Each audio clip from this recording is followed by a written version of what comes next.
Halo, jadi di video ini kita tidak membahas matematika, tapi kita akan membahas hal-hal di sekeliling matematika.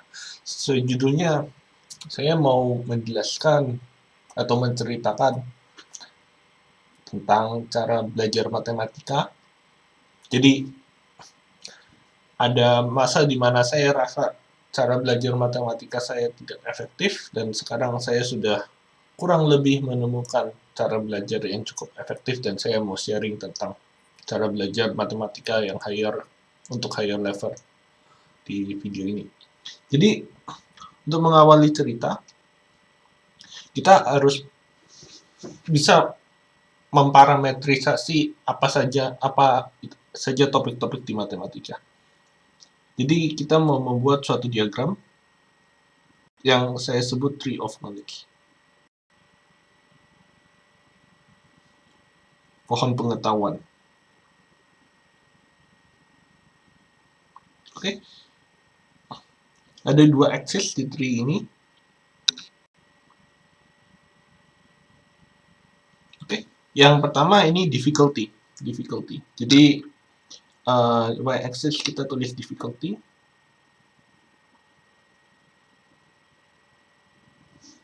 Ya, kalau ke bawah dia makin isi. Oke, sedangkan kalau dari kiri ke kanan,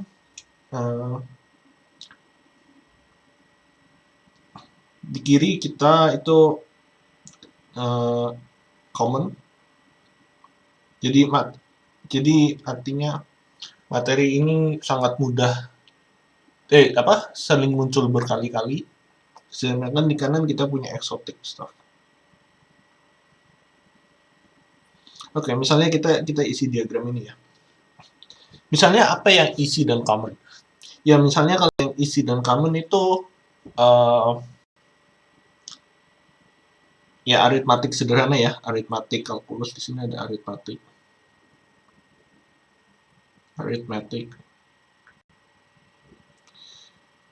Ya, induction common tapi nggak gitu, mathematical induction dia common tapi nggak gitu gampang. Terus misalnya yang cukup di tengah-tengah yang nggak gitu sering kepakai, misalnya group teori. Ada group teori atau abelian group teori. Terus misalnya ada kategori teori itu cukup sering kepakai tapi dia nggak gitu gampang, misalnya ada di sini kategori teori. Terus ada kalkulus juga nggak gitu sering kepakai tapi dia cukup gampang dan semua orang tahu. Jadi ya kurang lebih di sini kalkulus. Terus ada set teori. Jadi bagian di kiri bawah ini biasanya materi-materi yang setiap universitas ada di kiri bawah. Oke. Terus kalau kita mulai belajar ke higher matematik, kita mulai belajar hal-hal yang cukup eksotik, misalnya, tapi masih cukup sering dipakai. Jadi kalau kita belajar, misalnya di sini ada ring teori. Ring teori itu cukup difficult, tapi cukup sering banget kepakai ring teori. Atau measure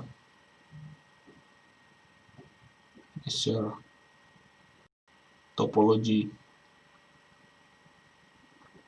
atau homologi yang sederhana. Cuma udah mau melanjutkan studi lanjut, kamu harus menguasai daerah yang di atas ini. Oke. Di kanan bawah itu ada topik kanan bawah di sini. Biasanya ini topik-topik olimpiade. Misalnya beberapa topik yang unik tapi sangat gampang dipelajari. Jadi misalnya Erdos Caceres itu unik banget kan, Erdos Caceres. Atau sebenarnya gampang argumennya tapi sangat unik dipelajari, atau all the geometry theorem. Jadi kalau kamu anak olimpiade, biasanya kamu menguasai materi-materi yang di sini. Oke. Terus di kanan atas ada topik-topik. Jadi ini materi olimpiade biasanya di sini. Kalau di sini ada materi first year. Ini standard undergrad lah. Undergrad. Ini standard graduate. Terus di kanan atas ada matematik yang unik banget, yang eksotik dan difficult. Jadi misalnya kalau kamu udah belajar misalnya higher homotopy theory atau ada infinity kategori, atau kalau kamu mau belajar ada tentang p-adic modular form. Biasanya kalau yang di sini ini udah spesialisasinya research. Jadi difficulty-nya cukup tinggi dan nggak ada yang familiar. Pandangan matematik ini kurang lebih bagaimana matematika ada. Ya, klasifikasi topik-topik matematika. Oke, jadi dengan akses yang sama, sekarang kita coba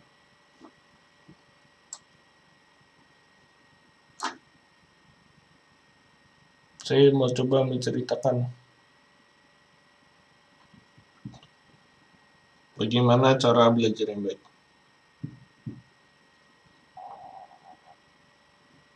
Oke. Jadi misalkan kita ada dua akses yang sama. Terus kalau setiap topik yang ada kaitannya, kalau setiap topik yang ada hubungannya, kita hubungi dengan garisnya.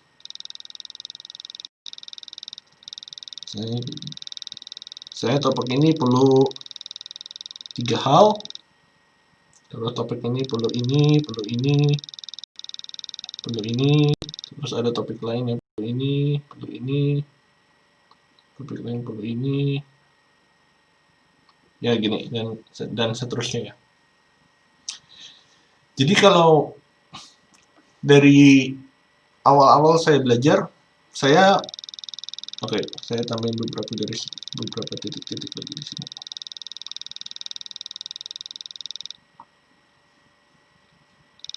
Misalnya gini.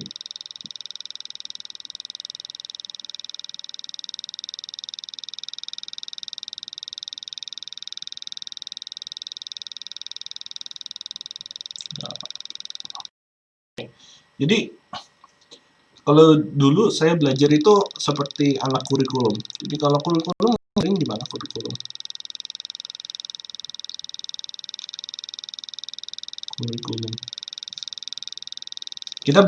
Kita biasanya kalau kurikulum belajarnya seperti ini.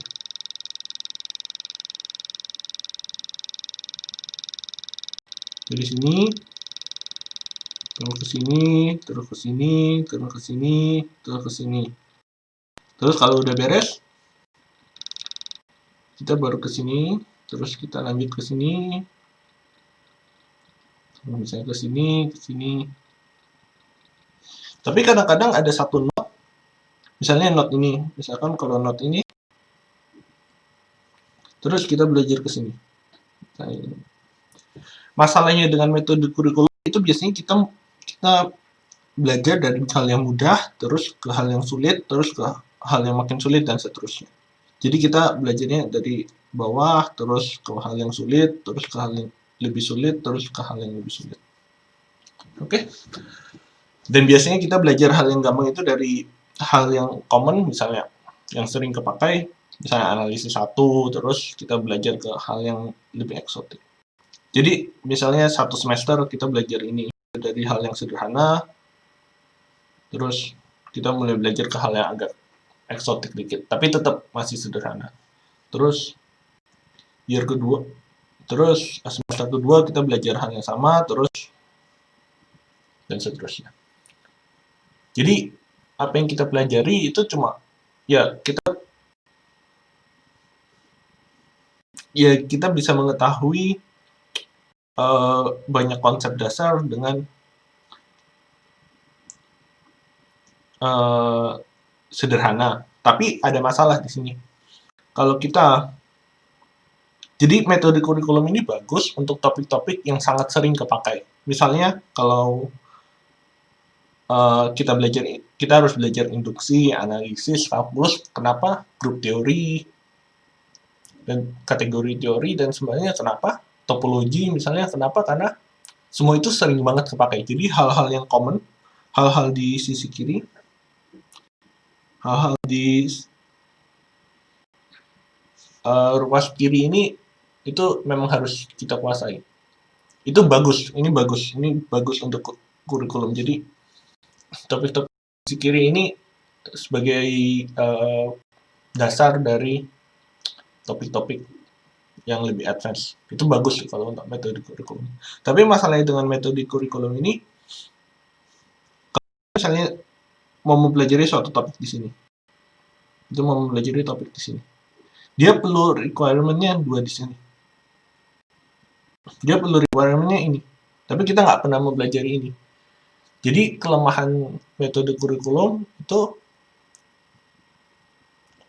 kalau kita bakal ada topik yang kita sering merasa, oh saya nggak punya background-nya, gitu. Jadi saya nggak bisa mempelajari hal itu. Oke? Ya, jadi atau saya merasa, oh saya belum pernah belajar ini sebelumnya, jadi saya nggak bisa belajar itu. Ya, itu kelemahan metode. Jadi kita menganggap kita perlu background yang kita menganggap background-nya kita nggak punya, nggak bisa lanjut. Padahal itu pemikiran yang salah. Jadi metode yang lebih baik daripada metode kurikulum kalau menurut saya itu seperti ini. Sama kalau kita punya tree of knowledge.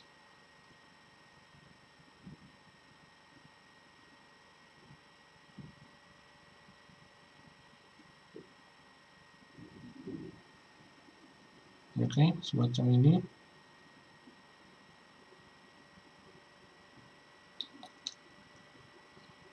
Itu kita pilih satu node.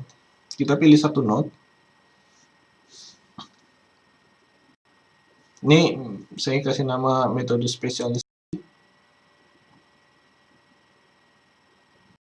Kita pilih satu node yang kita nggak ingin tahu, kita ingin pelajari. Yang ini. Terus kita mulai backtrack. Jadi ini perlunya apa? Oh, ternyata ini perlu ini. Terus kita lihat, oh ini perlu ini. Terus kita lihat ini perlu ini. Lihat perlu ini. Jadi kita terus sampai ke basic yang kita udah punya. Jadi, kita harus bisa backtrack sampai ke topik-topik yang sangat standar yang kita udah punya basicnya. Jadi kita mulai jangan dari bawah, tapi kita mulai dari atas. Kita misalnya mau mempelajari ini, terus kita bertanya apa hubungannya ini dengan ini. Oke, kelemahan metode spesialisasi ini, ya misalnya kalau ada topik-topik di sini, kita sama sekali nggak ngerti. Misalnya saya spesialis di aljabar gitu, saya nggak peduli apa yang terjadi di geometri. Tapi itu nggak apa-apa, karena kalau suatu saat kita mempelajari matematika lanjut, jadi kita misalnya topik di sini. Terus suatu saat kita pasti akan memilih suatu topik di sini misalnya. Ternyata kalau kita sudah bagian sini kita udah menguasai, dengan bagian ini kita udah menguasai. Jadi kalau ada topik di sini yang kaitannya misalnya kayak gini,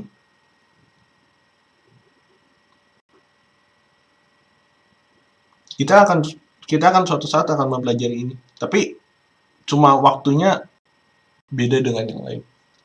Waktunya kita mempelajari ini belakangan.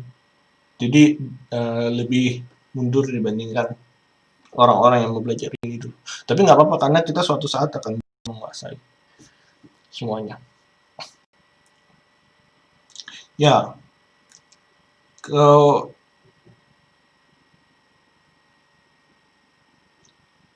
ya salah satu menurut saya metode ini juga lebih baik dibandingkan mempelajari semua topik yang ada terus harus menguasai karena kita jadi bisa lebih tinggi melihat. Kalau kita semakin tinggi, kita makin bisa lihat banyak topik di bawahnya itu semakin lebih santai melihatnya. Jadi nggak begitu stres. Ya, ya jadi ya ini saran saya jadi secara umum saran saya kalau mau belajar matematika yang lebih dalam jangan mengikuti kurikulum tapi pilih satu topik dulu terus kita telusuri backgroundnya untuk topik itu apa dibandingkan kita harus menguasai semua background dasarnya baru kita mulai naik ke atas ya selain itu juga lebih efisien ya waktunya ini waktu untuk belajar suatu topik terus mencari backgroundnya itu lebih efisien dibandingkan belajar semua yang di bawah terus baru kita coba naik itu karena banyak yang di bawah belajar yang di bawah itu nggak guna untuk belum tentu berguna untuk topik di atasnya ya jadi demikian video saya semoga berguna terima kasih